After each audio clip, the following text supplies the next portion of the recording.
Good morning student. आज के class में हम लोग स्ट्रेट लाइन का इक्वेशन देखेंगे। तो जब कोई भी लाइन दो पॉइंट से होकर पास कर रहा है, दो पॉइंट आपका गिवन होगा, अगर वो दो पॉइंट्स गिवन से पास कर रहा है तो उस स्ट्रेट लाइन का इक्वेशन क्या होगा, इस चीज को हम लोग सीखेंगे। तो मान लीजिए कि कोई एक लाइन ऐसे दिया हुआ है, ए लाइन है, इस लाइन का हमको इक्वेशन निकालना है। और किस थ्री डायमेंशनल में हम लोग पढ़ रहे हैं कि थ्री डायमेंशनल फॉर्म में इस पर दो पॉइंट दिया हुआ है, एक पॉइंट ए दिया हुआ है और दूसरा पॉइंट बी दिया हुआ है। तो एक गिवन पॉइंट का कोऑर्डिनेट आपको दिया हुआ रहेगा। तो इस पॉइंट का कोऑर्डिनेट मान लीजिए कि x1 y1 z1 है और इस पॉइंट का कोऑर्डिनेट है x2 y2 z2। तब कहता है कि यह एल लाइन है, इस लाइन का इक्वेशन क्या होगा, दो फॉर्म में कहता है, एक वेक्टर फॉर्म में कहता है और दूसरा कार्टेशियन फॉर्म में कहता है। तो एक जनरल पॉइंट हम P ले लिए, P पॉइंट जनरल है, एक्स वाई जेड लेंगे। जनरल पॉइंट का मतलब कि कहीं भी ये पॉइंट है इस लाइन पर वैल्यू कर रहा है। तो पॉइंट नहीं है तो इसका कोई इनिशियल पॉइंट होगा जहां से हम इसका पोजीशन वेक्टर निकाल सकते हैं। तो O से इसको A को मिला दिए, B को मिला दिए और C को मिला दिए। अब OA को वेक्टर फॉर्म में अगर ले रहे हैं तो इसको हम कह रहे हैं R1 वेक्टर और इसको कह रहे हैं R2 वेक्टर और इसको कह रहे हैं R वेक्टर। तो इसका देखिए कंडीशन क्या हो गया कि OA वेक्टर में अगर फॉर्म में ले रहे हैं तो इसको कह रहे हैं R1 वेक्टर। तो R1 वेक्टर का कार्टेशियन फॉर्म में अगर हम वेक्टर फॉर्म में निकालेंगे तो इसका कोऑर्डिनेट कितना दिया हुआ है, x1 y1 z1। तो इसका कोऑर्डिनेट दिया हुआ है तो हो जाएगा x1i प्लस y1j प्लस कितना हो जाएगा z1k हो जाएगा। अगर यही OB वेक्टर में अगर लेंगे तो ये वेक्टर में कितना है R2। तो R2 का वैल्यू क्या हो जाएगा, x2i plus y2j plus z2k, इतना आ गया। इसके बाद OP जो वेक्टर है, OP वेक्टर को हम लोग R वेक्टर कहेंगे और R वेक्टर का वैल्यू हो जाएगा xi plus yj plus zk। अब देखिए ABP एक ऐसा पॉइंट है तो कोलिनियर पॉइंट है। ABP R क्या है, कोलिनियर है। तो कोलिनियर है यानी एक ही लाइन पर है। तो every line parallel to itself होता है, every line parallel to itself होता है। तो इसका मतलब क्या हो गया कि AP वेक्टर जो अगर हम ले रहे हैं तो इसको लैम्डा इंटू AB वेक्टर लिख सकते हैं, क्योंकि AP और AB क्या होगा, पैरेलल का केस को फॉलो करेगा। तो AP vector equal to lambda into AB vector ले सकते हैं। अब AP वेक्टर का मतलब क्या हो जाएगा कि position vector of P minus position vector of A, यानी कि क्या हो जाएगा OP vector minus OA vector equal to lambda into हो जाएगा OB वेक्टर माइनस, क्लियर है, position vector of B minus position vector of A, पहले भी बता चुके हैं। अब OP वेक्टर का मतलब क्या है, R वेक्टर है। OA वेक्टर का मतलब कितना है, R1 वेक्टर, देख लीजिए, equal to lambda into OB vector, देखो तो OB वेक्टर क्या है, R2 वेक्टर है। तो लैम्डा इंटू हो जाएगा R2 vector minus OA vector कितना है आपका R1, तो R2 माइनस क्या हो जाएगा, R1 हो जाएगा। तो इसको हम लोग लिख सकते हैं कि R vector equal to R1 vector plus lambda into हो जाएगा R2 vector minus R1 vector.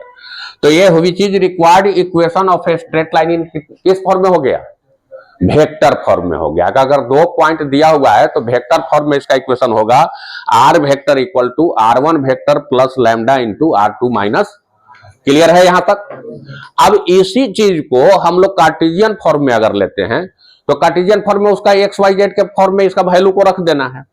तो यहां पर क्या हो जाएगा, देखिए R वेक्टर का वैल्यू हम लोग को क्या था, R वेक्टर का वैल्यू था xi plus yj plus zk था। R वेक्टर को लिख दिए इक्वल टू R1 वेक्टर है, तो R1 वेक्टर को किस फॉर्म में रखे हैं, x1i plus y1j plus z1k plus lambda into, देखो R2 माइनस R1 वेक्टर है। तो ध्यान दो R2 माइनस R1, तो R2 में क्या है, x2 i plus y2j plus z2k, यही ना है। तो यहां एक्स के फॉर्म में रखेंगे तो x2 माइनस x1 एक साथ ले लिए हम आई वेक्टर को, आप प्लस उसी तरह से हो जाएगा y2 माइनस y1 इंटू जे वेक्टर, आप प्लस क्या हो जाएगा z2 माइनस z1 इंटू के वेक्टर। दोनों को एक साथ आई वाले को आई से माइनस कर दिए, जे वाले को जे से माइनस कर दिए और के वाले को के से माइनस कर दिए। अब इसको हम LHS में ला रहे हैं तो ये हो जाएगा x माइनस x1 आई वाले को आई के साथ प्लस हो जाएगा y माइनस y1 अब प्लस हो जाएगा z माइनस इंटू कितना हो जाएगा k is equal to b lambda into हो जाएगा x2 minus x1 i plus lambda into हो जाएगा y2 माइनस y1 j अब प्लस हो जाएगा lambda into z2 minus z1 के हो जाएगा। क्लियर है सबका? अब क्या करेंगे कि दोनों तरफ अगर इक्वेशन आपस में इक्वल है तो आई जे के का कोफिशिएंट जो होगा निश्चित रूप से आपस में इक्वल होगा।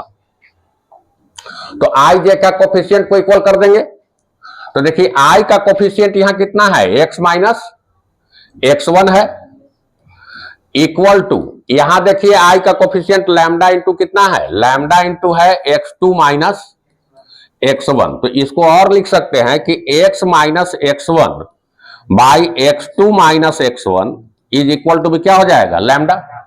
उसी तरह से y minus y1 equal to हो जाएगा lambda into y2 minus y1 तो y minus y1 by y2 minus y1 is equal to भी लैम्डा हो जाएगा और z minus z1 equal to हो जाएगा lambda into z2 minus z1 तो z minus z1 by z2 minus z1 ये भी क्या होगा लैम्डा के बराबर हो जाएगा। तो तीनों इक्वेशन का RHS वैल्यू क्या मिल रहा है लैम्डा, तो इसका मतलब कि LHS वैल्यू भी आपस में क्या होगा इक्वल होगा। तो इसको इक्वेशन 1 कर दिए, इसको 2 कर दिए और इसको 3। तो from equation 1, 2 and 3 from equation 1, 2 and 3 LHS value भी आपस में क्या होगा इक्वल होगा। तो x माइनस x1 क्लियर है यहां कि जिसका LHS वैल्यू है x minus x1 by x2 minus x1 equal to lambda, y minus y1 by y2 minus y1 equal to lambda है और z minus z1 by z2 minus z1 lambda है। तो इसका तीनों का RHS वैल्यू अगर lambda है तो निश्चित रूप से LHS वैल्यू भी आपस में इक्वल होगा। तो इसको हम लिख सकते हैं कि x minus x1 by x2 minus x1 equal to y minus y1 by y2 minus y1 equal to z minus z1 by z2 minus z1। A equation which is required equation of a straight line in 2.4। यही 2.4 का equation होगा। इस पर different type का जो question होगा हम लोग देखेंगे, कोलिनियर के केस में कैसे निकालेंगे या परपेंडिकुलर डिस्टेंस, इस तरह से डिफरेंट टाइप का क्वेश्चन इस पर देखेंगे। नेक्स्ट क्लास में फिर इस पर आगे क्वेश्चन पर डिस्कशन होगा। आज के लिए इतना ही।